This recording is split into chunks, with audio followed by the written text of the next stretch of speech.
Okay, I think we have everybody in so far, so I think we'll go ahead and get started. First, welcome. Good morning, good afternoon to some and others. We are very excited that you're joining us for the 21% pod, the Arab Minority in Israeli Society.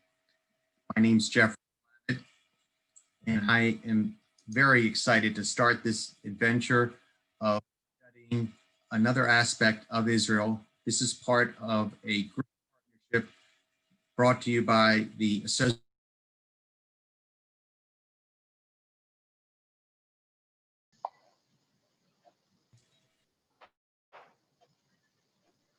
Jeffrey, you're muted. I think someone must have muted me there. So we'll try it again. Again, welcome. Good to see everybody.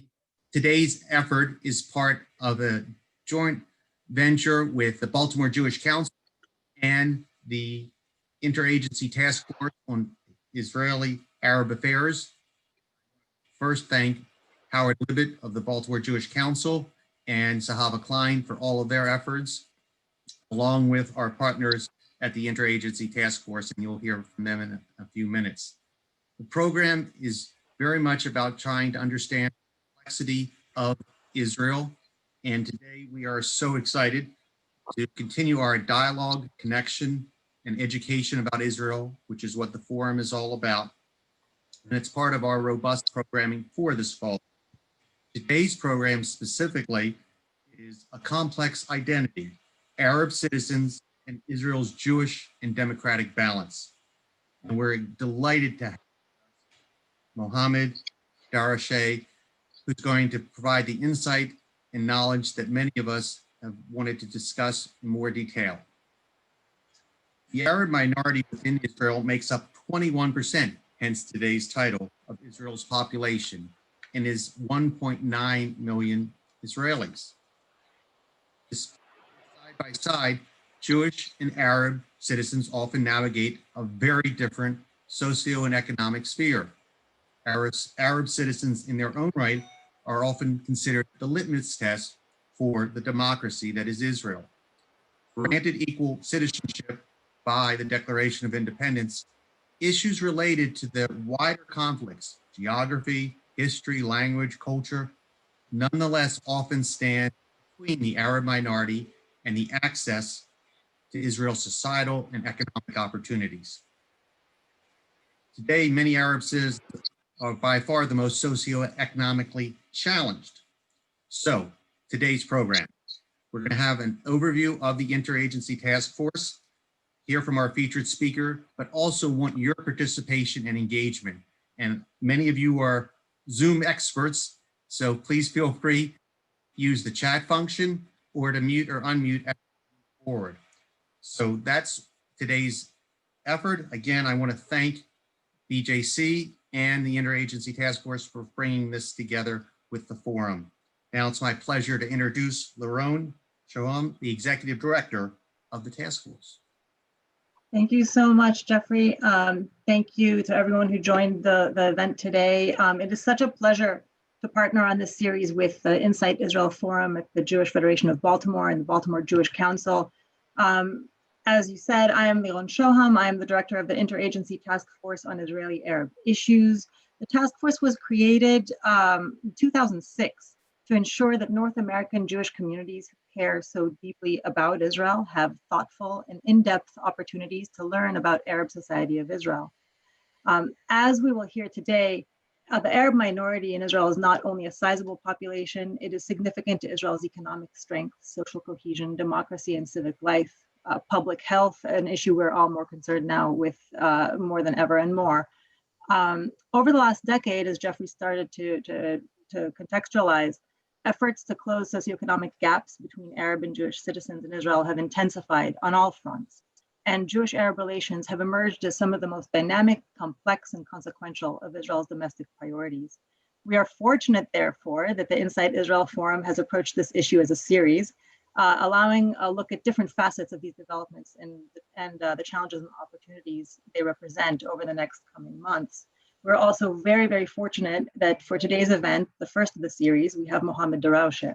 One of the foremost experts on issues of shared society in Israel, Mohammad will help set the stage about the complex identity of Arab citizens who are at the intersection, as Jeffrey said, of Israel's Jewish and democratic balance, and into the social and economic issues that affect efforts to strengthen majority-minority relations. Mohammed's bio is long and rich, and it's part of the invitation. So I'll just say that he, as I said, he's one of the foremost experts on shared society and has devoted his long career to strengthening majority-minority relations in Israel and promoting equality for the Arab minority. Jeff shared some basic facts, but the sound was a little cut off. So at the risk of repetition, I'm going to just share a few basic facts to give context and then hand it over to Mohammed. So Arab society makes up nearly 21% of the population, 1.9 million people. 83.5% are Muslim, 9% Christian, 7.5% Druze. Arab and Jewish citizens often live in geographic proximity, but have few opportunities for meaningful relationships. Most live in all Arab communities in Israel's northern and southern peripheries. 11% in mixed cities like Haifa, Lod, and Ramle, 18% in Jerusalem, and 1% in Jewish localities. Arab citizens attend the Arabic public school stream and are exempt from military service. Therefore, the first spheres where shared experience between Jewish and Arab citizens is usually possible is in higher education and the workplace. And this happens already as young adults or adults, meaning that most of the formative social and professional experiences have already been created. These realities contribute to large economic gaps that are indicated by the poverty rates, which are Arab society's poverty rates are more than double the national average, 43.5% versus 18%. And this very broadly is the socioeconomic context that are the numbers behind today's discussion. So with that, I'm delighted to turn it over to Mohammad Darawshe to unfold the more interesting lived realities behind the figures. Thank you very much, Liron, and thank you, Jeff, for this wonderful opportunity to meet the people of Baltimore. And I'd like to make also a notice that my colleague Doron Alush, who heads our New York office, is with us in the room. So if anything I miss and you need further contact, he's the one that you can follow up with him in our New York office. But as Jeff and Liron already laid the basic numbers, I'm not going to repeat. Liron took the risk, I'm not going to take the risk. But I will give a little bit of background. I mean, who are the Arab citizens of Israel? How did this group become as such? The old term that was used was Israeli Arabs. Today, the terminology has changed, and it's often the most neutral term is Arab citizens of Israel. There is a more challenging term, which is the Palestinian citizens of Israel, a new term that is evolving and has been evolving over the last 15 years or so. But we're talking about originally 165,000 leftovers of the Palestinian people who became citizens of the State of Israel after the ceasefire of 1948, after the 15th of May, 1948 ceasefire agreement, basically when the State of Israel announced its creation. And this is a group that was promised in the Declaration of Independence full equality. There was an invitation in the Declaration of Independence to my grandfather's generation saying, accept the Jewish state, and in exchange you'll get three types of equality: social, economic, and political equality. Be part of the building of the state and be part of its prosperity. And as I said, your reward will be social, economic, and political equality. Not that my grandfather's generation was in love with this newly born state, but their alternatives were either to accept this invitation or to become refugees in one of the neighboring Arab countries. And many did choose to do that, or many were forced to do that. It wasn't always a matter of choice. But those 156,000 grew over time. But before that, the State of Israel had second thoughts about whether or not to continue to have Arab citizens, So already in that same year, on the 5th of October, it imposed military administration, some kind of a martial law, on all Arab towns and villages under a policy which was called containment policy, to keep the Arab citizens in their own villages, to prevent them from integrating in Israeli society. The result of that is still today, 92% of Arab citizens still live in their own separate towns and villages. But that containment policy wasn't just for the sake of containment. It was for the sake of potentially trading this population with Jewish citizens of Arab countries to do some population exchange that Israel will give those Arab citizens, and in exchange will get Jewish citizens. This opportunity, which the leaders of that period thought will happen, didn't come that quickly. They thought it will come within the first 3 to 5 years of the birth of the state. But after almost 15 years or 18 years, the state realized that this option is not on the table anymore. So in 1966, officially the state of Israel lifted that martial law and started what we can call today the Israelization process of the Arab citizens, taking the Arab citizens in, legitimizing the citizenship. And basically, the state of Israel decided its policy, realizing that the makeup of Israeli society now and forever is going not to be purely Jewish state.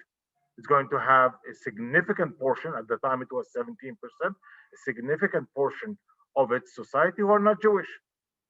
After the annexation of East Jerusalem, there was an additional population of almost 4%. But if you go back in the natural growth, the percentage of Arab citizens without East Jerusalem is still pretty much the same percentage. It's still about 17%. East Jerusalemites, by the way, are not citizens. They're considered permanent residents and not citizens. It's like a green card holders and not a passport, as in the United States. So when the state in 1966 decided that Arab citizens are here to stay, it started what I mentioned, the Israelization process. And the Israelization process was initially bringing in mainly development and modernity to Arab towns and villages, access roads, water systems, connection to electricity, and so on and so on. And the Arab citizens were very grateful for that opportunity to even happen. Following that, in 1967, all Arab armies were defeated by the state of Israel. So in a sense, my grandfather's generation felt that they gambled on the winning horse. And it even enhanced the Israelization process. It was basically saying, we were glad we didn't listen to the calls of the Arab countries to leave Israel so that we joined the Palestinian resistance to liberate Palestine. That Arab countries basically showed their complete weakness and disability, and instead of liberating Palestine, they even lost more land and more territory to the state of Israel. So the feeling of my grandfather's generation, we were the wise ones that took the right decision of staying home, waiting for the wave to bypass, waiting for calm to happen. And now that calm started in the 70s, we started asking the question, okay, well, what's the main policy that should govern Jewish-Arab relations in Israel? So the term that was created then was the term Israeli Arabs. If you look at it from a grammatic point of view, it's trying to create possessiveness, focusing on the Israelis aspect as the Israeli first. But the term Arab is also to distinct this population from the rest of the Palestinians. The term Arab is softer on Israeli Jewish ears than the term Palestinian. So basically to try to distinct this population from the rest of the Palestinians, to take this population out of the confrontation between Israel and the Palestinians. The other term that started developing at the time was the term coexistence, that the policy of the state should be for coexistence, good relations. Let's build good relations. What's based on, if any social scientists are here among you, it was based on what's called the social contact theory. Mother and apple pie, as you call it in America. Singing peace songs, learning each other's culture. We ridicule this period as the hummus coexistence. You come and instead of mother and apple pie, we make hummus workshops. But it's basically culture sharing, getting to know each other, interacting with the languages for Arab citizens to learn more Hebrew, Jewish citizens to learn a little bit of Arabic, to facilitate good relations. And this was the policy that continued to develop until, I would even dare say, early 90s. In 1992, there was a very unique situation. Rabin's government, Prime Minister, the late Prime Minister Rabin, his government was a minority government that got the support of the two Arab parties at the time that had 5 seats in the Knesset, in the Israeli parliament. And those 5 seats guaranteed a safety net for Rabin government, Rabin minority government, not to fall. It gave him that safety net. And in exchange, the state started with what we call equality policies. So the term coexistence started getting replaced by the term equality. Now, these two terms are actually the two main components today to the phrase that was presented earlier, the phrase shared society. When we talk about shared society between Jews and Arabs in Israel, we talk about these two terms, equality and good relations. Now, most Israeli Jews and most Israeli Arabs, when you ask them about these two concepts, they support them. More than 68% of Israeli Jews support equality and good relations, equality and coexistence. And more than 85, 88% of Arab citizens support this combination of coexistence and equality. But there is always an interesting distinction and difference, which is the relationship between equality and good relations. Most Jews would say in Israel, would say, first of all, let's create good relations. Let's create harmony between Jews and Arabs, coexistence. And in exchange, we slowly will reward the Arab citizens with equality as equal citizens. It's basically, this is a process. It will take time. Clearly, it's taking already 72 years and not complete. But that's the dynamics that Israeli Jewish society is trying to lead, which is often also the dynamics of the government. It's behave and you will get some rewards.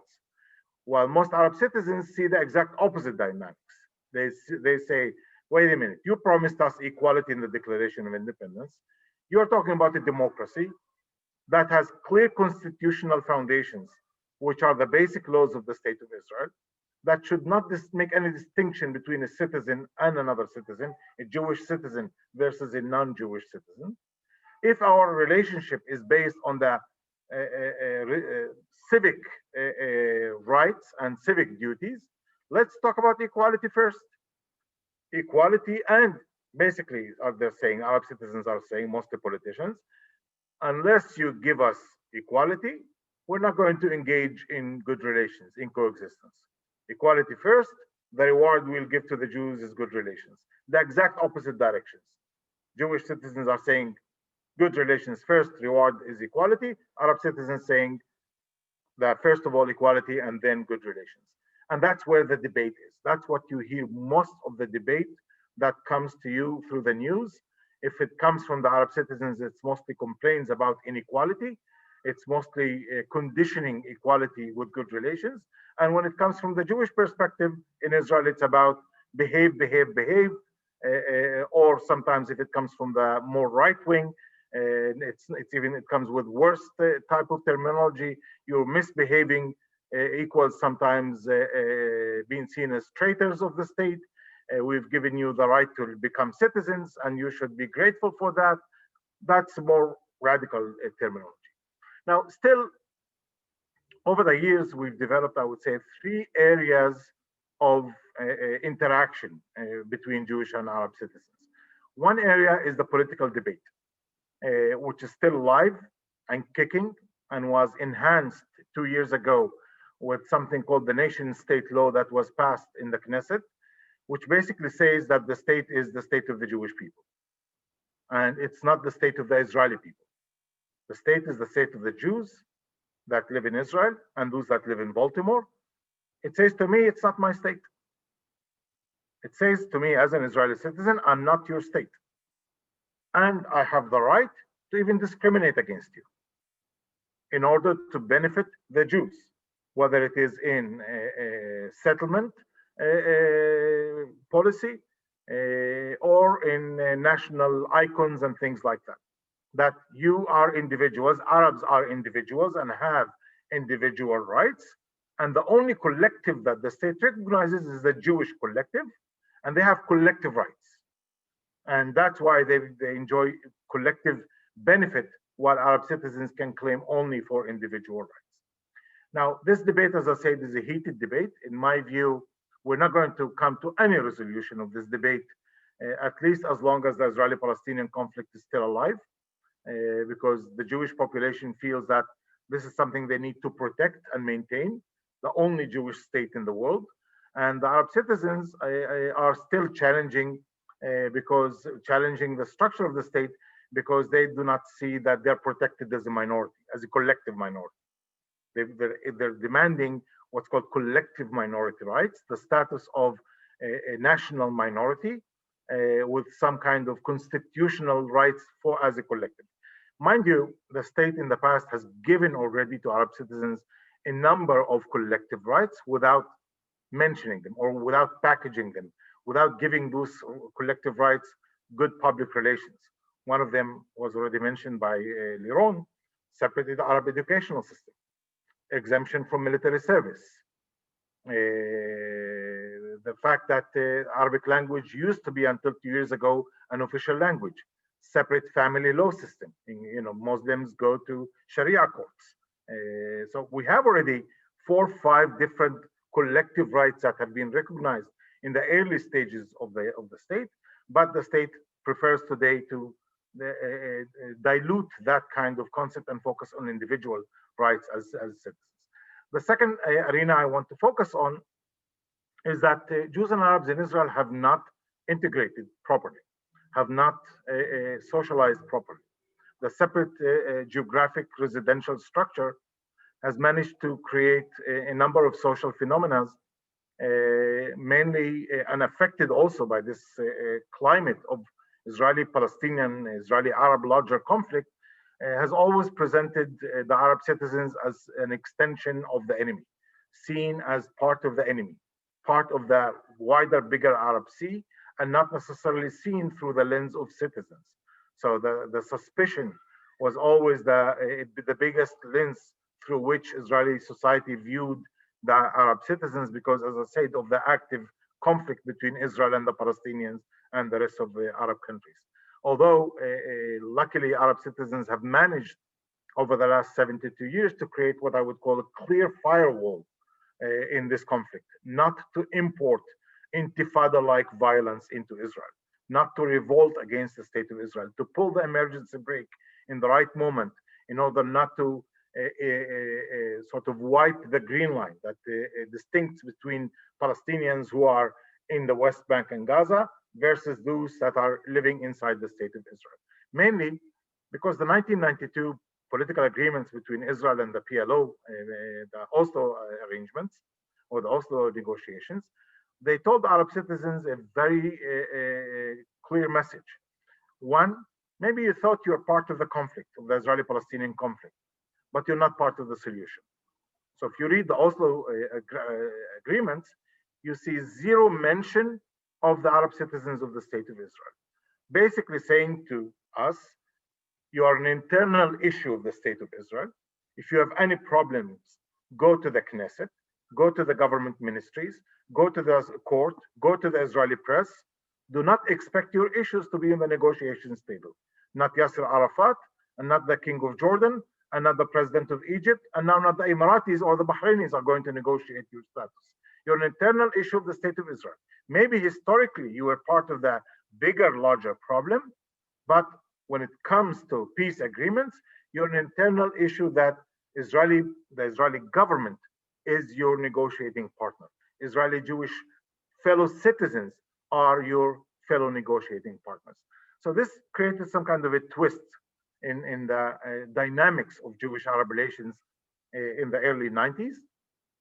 Initially, the Arab citizens were feeling a bit betrayed by the Palestinians and the Arab countries, that they left them on their own as a minority to figure themselves out. But slowly, reality checked in. This is exactly what we want. We want to stay home. We didn't immigrate to Israel. We don't have the sense and feeling of foreign, strange nationals in the state of Israel. We're home. And if those borders, the borders that are going to remain the state of Israel, at the time they were talking about 1967 borders, green line. So if these are the borders, we're not going to move to live in a Palestinian state because we are home. My family has lived in the same village for my kids are 28th generation. And for me, my loyalty, my identity and loyalty is very, very local, very, very geographic. When I think about homeland, I don't think in terms of political science, and I'm a political scientist in training. I think in terms of my 64 olive trees. I think in terms of the graveyard that buried 26 generations of my ancestors that I visit every Friday afternoon. I think in terms of where the sun rises from behind Mount Tabor and it sets behind Mount Precipice. That's my sense of national belonging. It's a sense of belonging that is very, very local, and that's how most Arab towns and villages. And that's why even to move and live in Palestinian state, it's not an option for more than 93 to 97% of Arab citizens. Different polls happen. The lowest was 93% that said they're not going to move to the Palestinian state. So 7% were willing to do that. But the highest was 97% that said they're never going to move and live in a Palestinian state. So if our destiny is going to be in Israel forever, now how do we do it? How do we make it work? And how do we make it work? It has to be on three main tracks. One, I mentioned, which is the political track. We're stuck there. Nothing really is happening there. It's a debate, identity debate, a narrative debate, mostly focusing on historic issues and less on real issues. This is my niece coming to say hello to you, and I'm sorry she's disturbing the discussion. Her name is Sama, which means sky. Sorry about that. But I was telling Jeff earlier that me and my two other brothers and our mom, we have 4 households living in the same compound, and the doors are open between the 4 homes.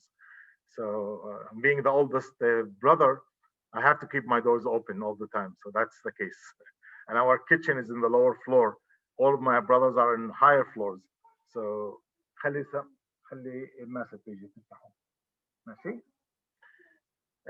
but that's part of the culture that we live. That's part of our DNA. This is the life we're not going to miss. This is the life we're not going to change. This is a life. My connection to my olive trees.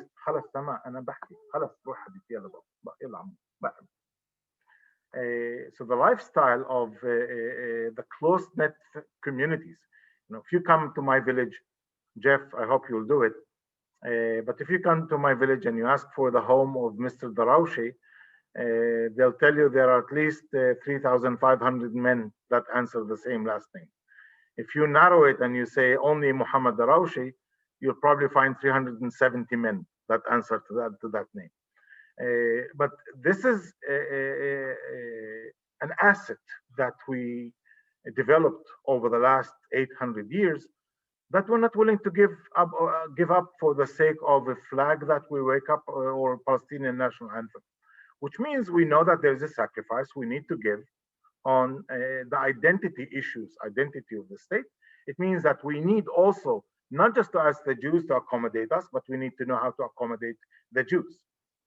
There's a responsibility on us also as a minority in being able to understand the narrative, accept the legitimacy of the state of Israel, realize that Jews are not coming here as invaders and temporary people that are passing by, but they're here to stay.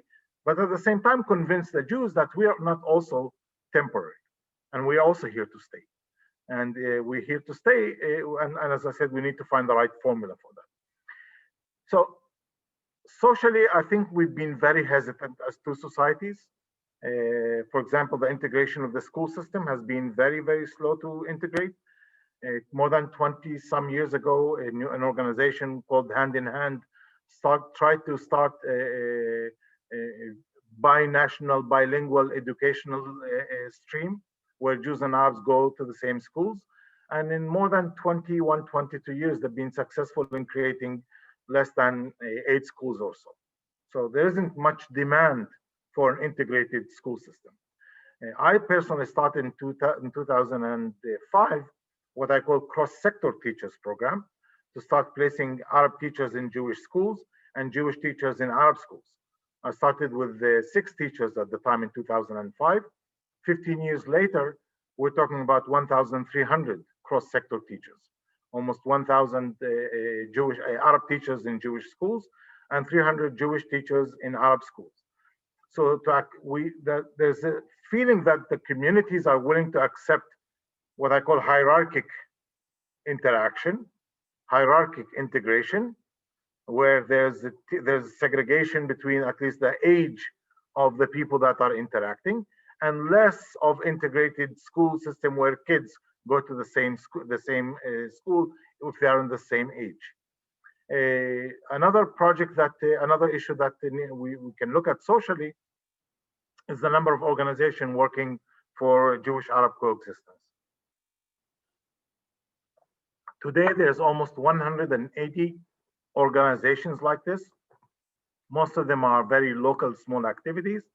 The largest is my organization, the Givat Haviva Center for Shared Society, where we do what I must admit, we do social engineering. We bring Jewish and Arab kids to our campus. We have a campus of almost 40 acres, where we expose those kids for usually their first engineered encounter, getting to know each other. And we use 3 different types of social change theories. One, which I already mentioned, the social contact theory, which is more culture sharing type of thing, in reducing animosity, getting to understand the other as a human being, all those type of aspects, normalizing basically the other side or humanizing the other side. The second theory we use is the dialogue, often called the narrative debate theory. We do not work very much on this because this is a very dangerous. Don't do it at home. The narrative debate, you know where you start, you never know where you end. Sometimes you start by talking about a certain problem that you identified today. Let's say this discriminatory policy of the government in budget for education. A Jewish child receives from the government almost 32,000 shekels a year. An Arab child receives 24,000 shekels a year. And then you start, actually, there's a campaign right now that we are leading. It's in Hebrew, unfortunately, I can't share it with you. We just started it 3 days ago on this issue of budget discrepancy between government discrepancy. It's bringing incredible discussions. But usually, once you start with the narrative debate, you start what we call backtracking. Okay, well, we're doing this because you did this back a month ago, or a year ago, or 10 years ago, or 72 years ago, or 3,800 years ago. We continue debating till today about who did Abraham want to sacrifice, and as such, who's more victim than the other. And the kids, you would be amazed, kids that we bring to our campus, they start arguing it as if they were there and they were the ones that held the hand of Abraham. And they forget that the real victim was a sheep, wasn't a human. But we always like the victimization aspect. The third theory that started developing further in the last 15 years, and I'll start closing with this, is what we call the superordinate goal theory, which is basically trying to identify mutual interests, trying to build more and more islands of success in social economic arenas, and start creating a foundation for what we call interdependency. For the more Jews become dependent on Arab citizens, the more Arab citizens become dependent on Jewish citizens, mutual interests start developing. So we do this in a number of arenas, one in the educational arena, second in municipal collaboration. We try to bring Jewish and Arab municipalities to collaborate on a joint industrial zone, a joint sewage system, a joint, even a bus ride to Jerusalem, where the elderly club of one Arab town and the elderly club of a Jewish town will join the same bus simply in order to save the cost, so that the cost is split by 2 municipalities and not just one municipality. This has become also very much a governmental policy today. trying to focus on mutual interests by recognizing what are the needs of Israeli economy and how Arab citizens can be properly integrated to serve those needs. Meanwhile, this helps building the capacity of the Arab community. The screaming example here, and I can't avoid it, is the percentage of Arab citizens in the medical industry. Although we are only 21% of the population, but we are almost 30% of the medical staff in Israel. 23% of the doctors, 28 or 30% of the nurses, 35% of the dentists, 55% of the pharmacists. What happened there is the Jewish population developed a need, the Arab community developed the capacity, got the degrees that are relevant to the job market, and here you got a fit, perfect fit. It's a new process that is beginning to develop right now in the high-tech industry. Only 5 years ago, we were 3% of the high-tech industry. Today, we are 7% of the high-tech industry. Within 5 years, we moved from 3 to 7% of the industry. It's a very fast growth. But if you even go a little bit further, go below, you see that 22% of the engineering students in Israel, in Israeli universities, 22% are Arab citizens. So the revolution in engineering and high-tech is knocking on the door. You'll see the same numbers in the medical numbers, you'll see them reflected in the high-tech and engineering within 10, 15 years or so. Because again, the Arab community is creating the capacity and the Jewish high-tech and engineering market is developing and is beginning to recognize the intellect that is getting polished in the Arab community, especially the intellect that is being polished in Israeli universities. If you go to the Technion, Israel's version of MIT, 30% of their first-year students are Arab. 21% of their overall students are Arab. It's a revolution. 2/3 of the Arab students are female students also. So it's not just an economic revolution, it's also a social revolution. It's meaning that the Arab community is fitting itself to the size of the Israeli labor market, where you need 2 incomes in an Arab household.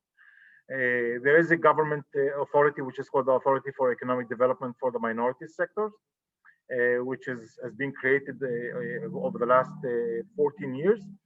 It's now governing significant budgets in Israeli government system that are trying to identify the municipal needs, the academic needs, capacity building for integrating more women in the labor market, focusing on populations that are weaker populations, trying to empower them, basically realizing that it's a matter of win-win situation.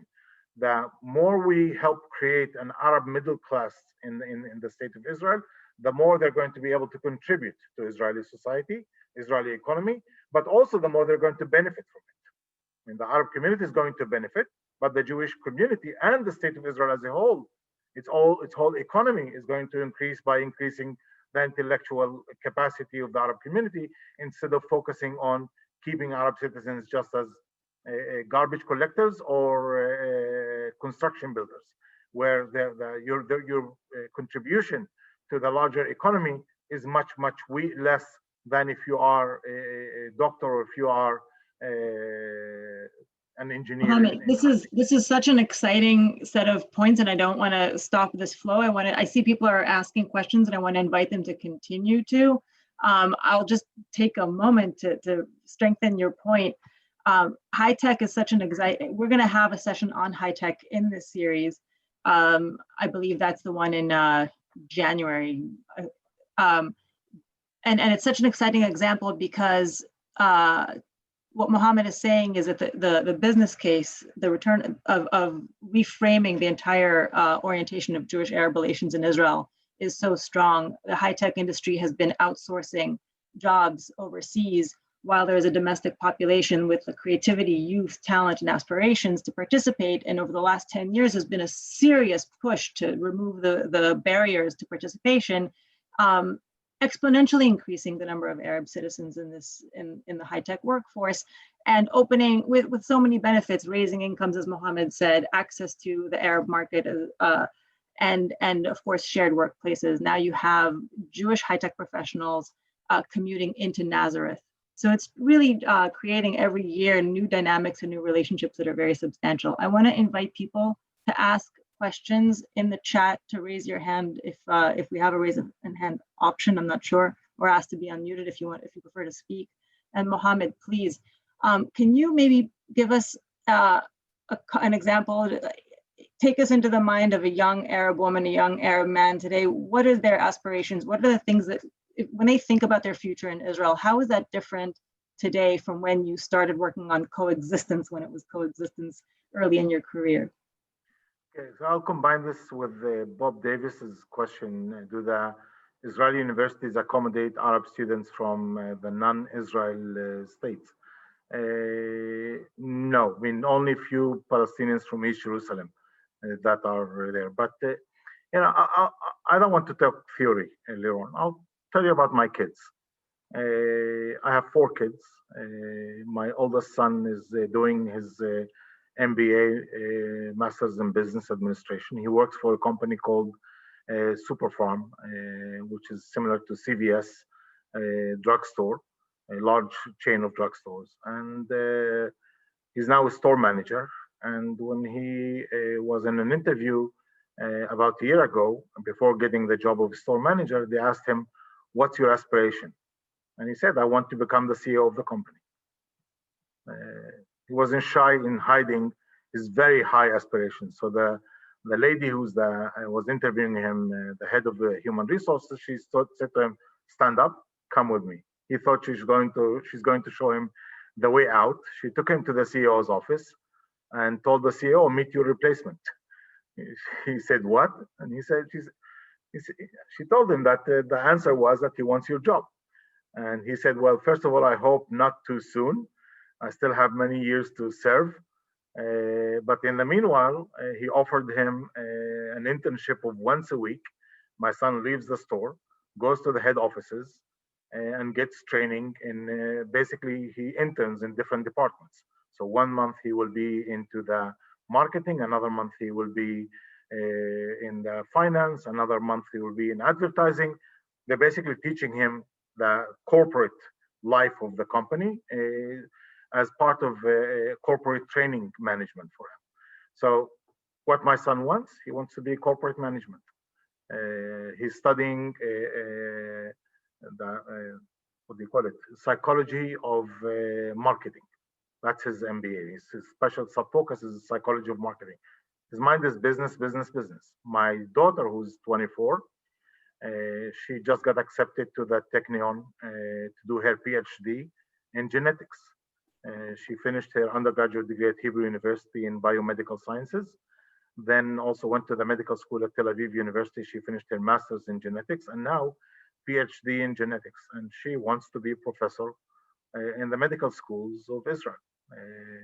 She sees no ceiling, no glass ceiling, and no concrete ceiling, no identity ceiling.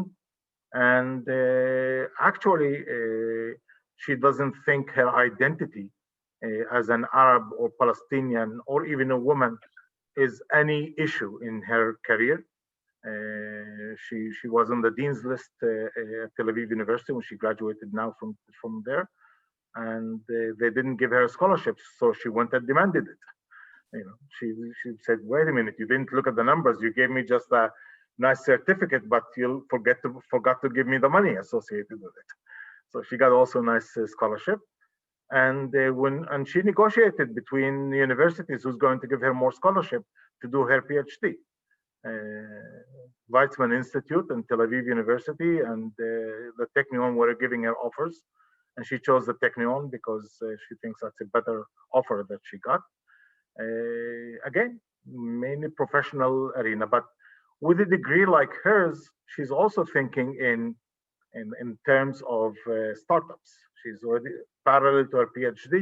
She's going to do an MBA because she doesn't want just to be an academic. She wants to be able to use her knowledge with business as well.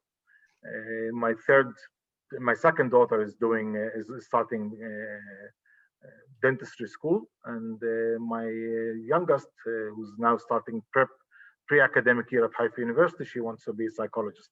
Each of them are thinking mainly about their careers, about success, about becoming super achievers, realizing that they need to work twice harder than a Jewish citizen their age.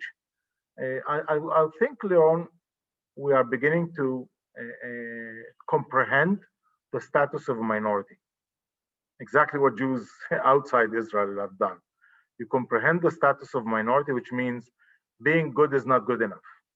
You need to be better. You need to show your value and your weight to your potential employer to overcome his objections to your identity issues. And but that is changing the Israeli economic arena. It's changing the scene. When I went to university, only 3% of the students were Arab, and the university didn't see our existence. When my kids are now going to university, 4 of them are at university, all universities start realizing that you have a serious body of Arab students there. So during the month of Ramadan, for example, Israeli universities give Arab students the opportunity not to be tested after 1 o'clock when they are fasting, but to get tested at a deferred date because they want to test them at their best potential. They want to test their best capacity. Because if you test them when they're fasting after 1 o'clock in the afternoon, their performance is going to be harmed by about 25% in the grade. So if you want the best out of your student, you give them an option. Either you test them in the morning or give them an option of a deferment of the exam, which is the beginning of realization that those universities want to see the best of us also. It's not only that we want to become better, but the universities are creating space which wasn't there before. I want to turn it, there are a lot of questions coming in. Each one of these issues we can go in depth, and I'm just going to read a few, let you answer, then I'll read a few more. I'm going backwards from the bottom. From Larry Gilbert, from what we hear about your children, do you see their future in a positive light? I think we began this. Then Howard Cohen shared some of the Federation's work in integration in the Misgav, tourist industry, as well as the technological part, which in partnership with Elbit. Rita Plot is asking about BDS and your thoughts about the BDS movement. I'm going to do, and then I'm going to finish with Ellen's. Maybe you could start with this one. What effect will the new relationship between Gulf states and Israel have on Arabs in Israel? What effect will the relationship have on the peace process? I also saw that Michael Meyerstein is asking if I know Avi. Of course I know Avi Meyerstein, your son. And if I see him, I'll give him your regards. Regarding, let me start by the BDS. I would say BDS is not for us. We are looking for how we integrate in Israel and not boycott Israel. Our strategy is how to find our place inside the system and not to fight the system. So instead of boycotting an Israeli university, I actually challenge Israeli universities. I want them to take more Arab students. I want them to take more Arab professors. I want them to change some of their policies to accommodate the needs of Arab students, whether it is recognizing the month of Ramadan and the special needs of Muslim fasting students, or the fact that if you look at the calendar of Hebrew University today, you can go to their website right now, and you'll see that they have a holiday, two extra holiday days that were plugged in. In my time, they were not plugged in when I went to Hebrew University. One is Eid al-Adha, which is the most important Muslim holiday. It's a day off for all students, including Jewish students, and a day off on Christmas. That's the Hebrew University of Jerusalem. That is saying we have enough Muslim and Christian students that we need to look at them and treat them with respect. And the respect is exemplified in declaring a day off for all of the students. So that's the direction I want Israeli universities to go in. Actually, it's a challenge. I mean, the reason I said it's a challenge, because we're trying to move those universities from acting as Jewish universities into acting as Israeli universities. And as Israeli universities, it's not enough for them just to take students, more Arab students, but also to create welcoming space for Arab students. So my goal is to change Israel from within to make it more of an Israeli state. There is always this debate between the Jewish and the Israeli nature of the state. Some call it Jewish and democratic. I do not call it Jewish and democratic. I call it Jewish and Israeli. And in my view, the term Israeli can be inclusive of the Jewish nature of the state. It doesn't have to be on the expense of the Jewish nature of the state. So from my point of view, the whole issue of BDS is not mine. I do not engage in that topic. In the contrary, I want more Arab citizens in the civil service working for the government, because the more Arab citizens I have in the Israeli Ministry of Finance, it means I'm going to guarantee more budgets to Arab towns and villages. I want more Arabs working in the Israeli Ministry of Industry. That means that that ministry is going to be less discriminatory against Arab citizens. I want more Arab citizens in the Israeli police, because that police will be more culturally sensitive when they come to work in our community. It's the exact opposite of what BDS is talking about. Disengage, disinvest, and boycott. The other topic I want to, the other issue that was mentioned here, which I will go back because you were reading some of it. And there are more coming in. There was one question about the normalization agreements. Yeah. Actually, I wrote a status on my Facebook page. You can read it specifically on this topic. And I said, why call it normalization? For us, it's not normalization between Israel and the Emirates. It's basically outreach. Our relationship with Arab countries is more of an outreach nature, more a relationship that we feel as a natural, that doesn't need to be normalized. Exactly as we have the relationship right now with Jordan, with the Palestinian Authority, and with Egypt, who signed peace agreements with Israel. And for us, the political aspect of it, the diplomatic aspect, is less important. For us, the social aspect is very important. The fact that Israel made peace with Jordan, for example, it meant that we could start studying in Israeli universities in Jordanian universities, when Israeli universities were still discriminating against us. So that was a way out of the discrimination. We escaped the policy of discrimination 20 years ago, which was limiting our percentage in Israeli universities, all the obstacles that were being put to us. So we escaped. We found a way to go to study in Jordanian universities. Today, the cheaper escape is to go to study in Palestinian universities in the West Bank. But with the Emirates, with Gulf countries, we might be able to harvest our capacities and skills. The fact that we're developing, we are so close to the Israeli high-tech market and medical market. Those are capacities and skills that can be put to very good use in economic cooperation between these two countries. The fact that we are Israeli citizens and Arabs, part of the larger Arab countries, part of the larger Arab world, I think it's seen more as an added value that allows us to be in the connecting point between Israel and those Arab countries. We could potentially benefit from it, as I mentioned with Jordan, we did benefit from it. But it can also result in potential pressure on the government of Israel to be a little bit more maybe ashamed in its discriminatory policies. Because a bad article about discrimination in one of the Emirati newspapers will not probably be good for Israel. Israel's best export to Arab countries will be a good story that Jews and Arabs can live together.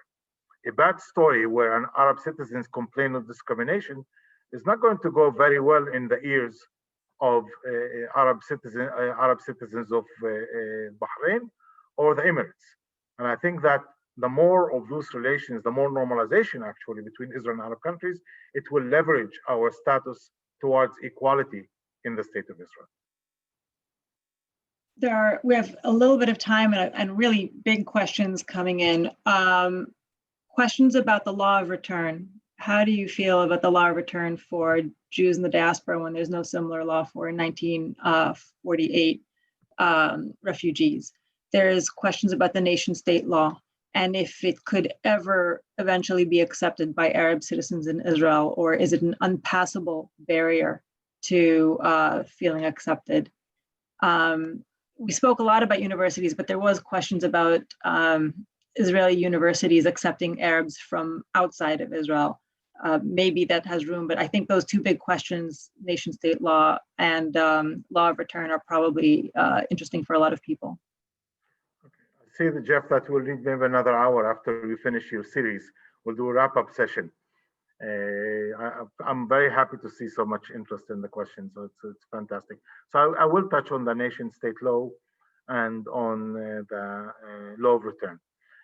You know, one of the things that we developed as a minority is, as I said earlier, is beginning to understand the needs of the majority. So there is a need for the Jews to have that law of return. And I think that it's a law that I'm not going to fight. It's a law that I respect as a need for the collective Jewish majority in the state of Israel. But what I do want is for that law not to be discriminatory for me as a citizen. Meaning that if my son falls in love with a girl in the UK or in Sweden, he should be able to naturalize her.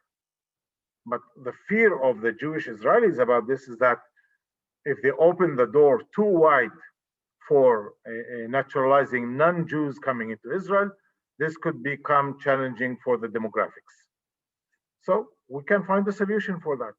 We can put a limit that if Arab citizens are 20% of the population, the maximum naturalization of non-Jews can only be 20% every year.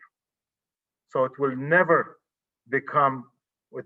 contribute to the shrinking of the Jewish majority in Israel. By the way, many are talking about the demographics and the fact that Arab citizens are growing. This is a very domestic lie that has been traveling for a number of decades. If you look at the real growth rate of the populations in Israel, the growth rate of the Jewish population in Israel is 3.2%. The growth rate of the Arab citizens is 3.1%. The growth rate, the Arab citizens are actually shrinking. The Jewish citizens are increasing mainly because of the Haredi population.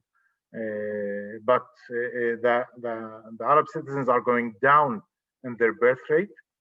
We used to be 8.4% in 1948. Today we're down to 3.1%. It's again part of the modernization process that the Arab community is going through. And I always say that if you're still afraid of the demographics and you don't want to see Arab women delivering more babies, you can do it in a nice way. And give her a scholarship, she'll get a university degree, she'll get a job, and she'll end up promising less kids than the average Jewish population. That's the modernization. That's the power of the economy that is developing here. Now, when we talk about the nation state law, I think that from my point of view, that's a very different story. It's not like the immigration laws, which actually do not discriminate against me. I do not see that the law of return discriminates against me. It's not discrimination against citizens. It's discrimination against potential citizens of who can be allowed into the country. The nation state law discriminates against me as a citizen. It's demeaning in its nature. It's insulting in its nature. It says that my value as a human being is less than the value of a Jewish human being. It says that my identity is less of the value of the Jewish identity. It says that my legitimacy as a citizen is less than that of a Jewish citizen. And I do not accept that. I do not have this complex of inferiority in my life and in my heart.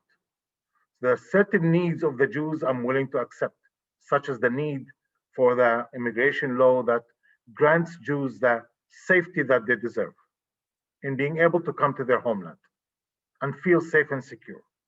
That I understand. But for Jews to say Jewish kids are better than Arab kids and legislate that in a system that calls itself a democracy, I cannot live with that.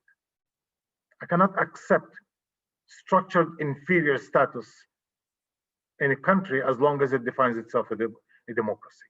If it stops defining itself a democracy, then that's a different story. I will not have that expectation.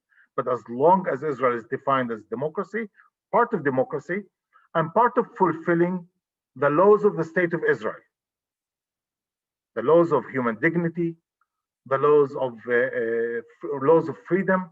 There are 7 basic laws in the state of Israel that negate the spirit of discrimination, which is in the nation state law. So that law has to be wiped out from the book of laws of the state of Israel. It's a shame, I think, for this generation in Israel to be producing this type of discriminatory law.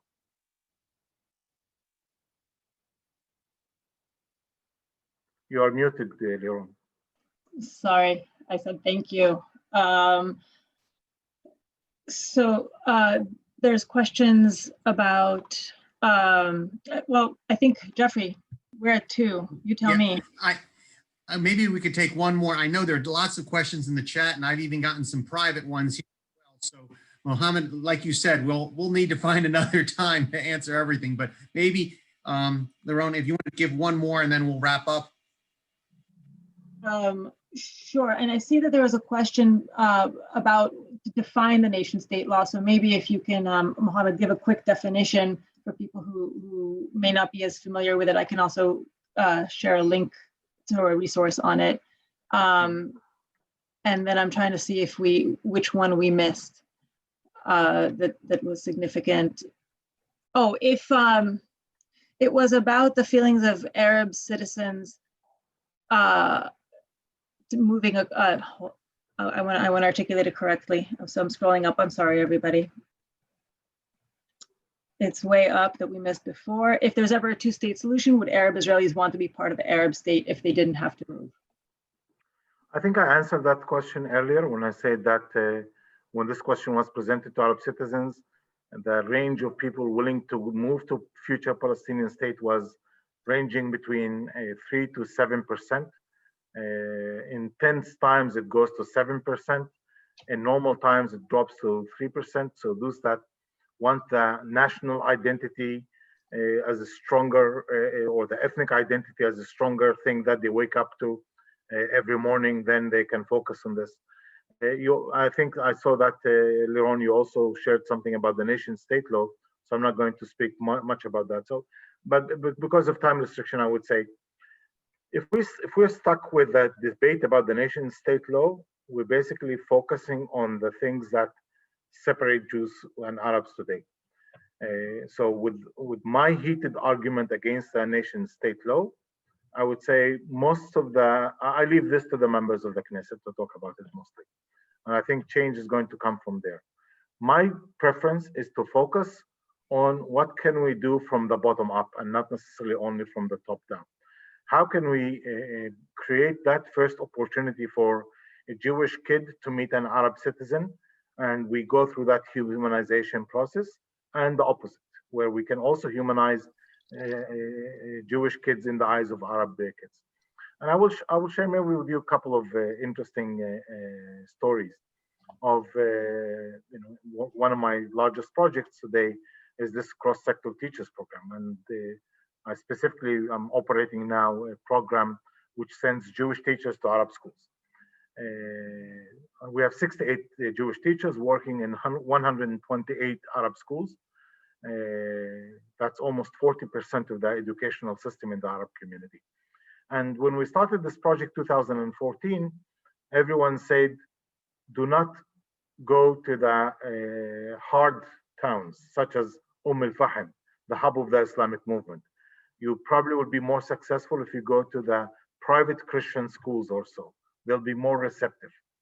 And suddenly, I think I established the fact that I'm a stubborn person by now. So you probably know me enough. So I said, okay, I'm going to hold the bull from its horns. I'm going to deliberately go to the hardest places. If we fail there, then we'll know exactly why we failed. And I went to the mayor of Al-Fahim from the Islamic movement, very religious, structured person. And actually, he was very welcoming. And all of his schools were the first schools, the first 6 schools that we started with were in that town. And the Jewish teachers became some kind of the angels, Jews that are willing to come to teach Arab kids every single day, including in tense times, including in situations where the national politics was in confrontation on the nation state law and so on. And sometimes there will be demonstrations at the entrance of that town, and they will call another fellow teacher that will come and pick them up with their car to bypass the demonstration, go through back road, and the kids will be amazed that that Jewish teacher showed up. He showed up despite the tension, despite the conflict, despite the fact that the political leaders are eating each other alive. And suddenly that's where they draw hope from the fact that they can depend on each other. They can create trust. They can create, that's happening in business partnerships. That's happening today with fighting the COVID-19. The fact that Jewish and Arab staff members are in the front line fighting a joint enemy.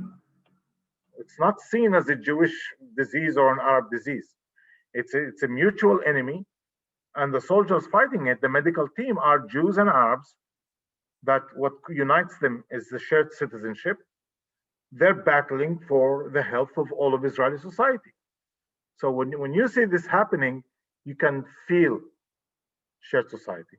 It's not a political science theory. It's something you can feel. It's something you can put your hands and see it. It's happening in all Israeli hospitals today, right now, as we talk. There are 800 people that are in Israeli hospitals today that are in critical condition because of the COVID-19. You bet at least 30% of them are being treated by Arab medical staff. That's creating the human stories that creates a shared society. That's where I draw my hope, because I think we're changing Israel from the bottom up, not waiting for the government to step in. And if you want to know more about these programs, go to the website. I think Doron wrote it up there, Givat, GHE Partners, Givat Haviva Educational Foundation in New York. It has everything in English, and they'll be more than happy to continue this discussion. And again, Liron and Jeff, thank you very much for giving me the opportunity to talk with wonderful people with wonderful questions also. Mohammad, Liron, thank you so much for today's presentation discussion. Just a couple things, because of the number of questions, we will find a time to gather again, Mohammad, because we couldn't do it all in an hour. Pleasure. Thank you. I want to again thank the Interagency Task Force, our partners at the Baltimore Jewish Council, and all of you for joining us. We will keep you abreast and find other times for discussion with Mohammad, but I do want to let you know the next program in the series, as Mohammad was just discussing it, I was thinking about the title. It's COVID-19 in Arab Society, New Realities, Old Disparities in a Shared National Crisis. So very appropriate. And I look forward for all of you joining us. That's November 10th at 1 o'clock. Again, thank you for taking the time to promote the dialogue and education and understanding that the forum is trying to do for the Baltimore community. So again, thank you all, and we will be in touch. Stay safe. Bye-bye.